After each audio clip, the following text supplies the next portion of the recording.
জুলফিকার ভাই গেছিল গরু কিনতে, দেখুন গরু কেনার সময় মানে বাকিটা ইতিহাস।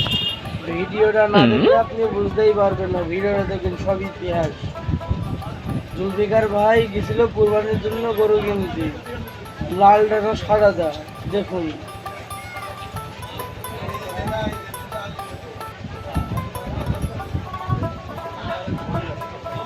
ভাই আমাকে গরুর দুটার একই খাবার, লাল ডানা সাদাটা।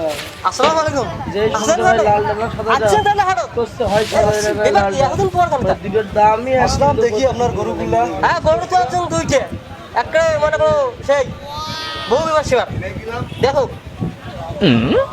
আপনার গরুর দাম কত? কোনটা? ভিডিওটা লাল কেমন না সাদা লাগবে না? অবশ্যই কমেন্ট লাল করে গরুটার দাম জানাবেন। কত? লাল না, ওটা তুমি 1 লাখ 1 লাখ 1 লাখ। হ্যাঁ 1 লাখ।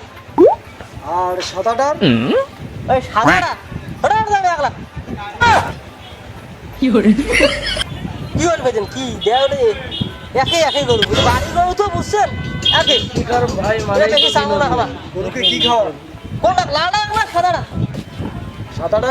সাদাটা ওই ওটা নাটক দেখে মজা পাবেন, নাটকটা দেখে মজা আর পাবেন। লালটা?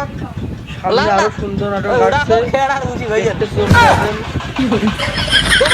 নাটকের নাম দেখো ছেলের ধর মিষ্টি। মিয়া, আপনার গরুর দাম যদি একই হয় তাহলে কথা আলাদা আলাদা বলতেছেন কেন? ও ভাইজিয়ান, এই সাদাটা মোর বুঝছেন, আর লালটা? নাটকের ওটা নাম বল। ছেলের মিষ্টি, সামনে আসছে আর আরেকজনটা ভাই আপনার মাথার সমস্যা আছে নাকি? মাথার সমস্যা নাই, তাই পিছনে তার দৌড়াই লাগা আছে, সমস্যা আমার ঠিকই আছে বুঝছেন। দেখেন মজা পাবেন ভিডিও দেখে। দেখো দেখো আর ভিডিওটা কেমন বুঝছেন, লাগলো দেখো, এলে সব কেমন বাড়ির লাগলো গরু। অবশ্যই কমেন্ট করে আইসো আইসো ভাইয়া। শেয়ার করতে তো বলবেন না, আমাদের ভিডিও আমাদের না।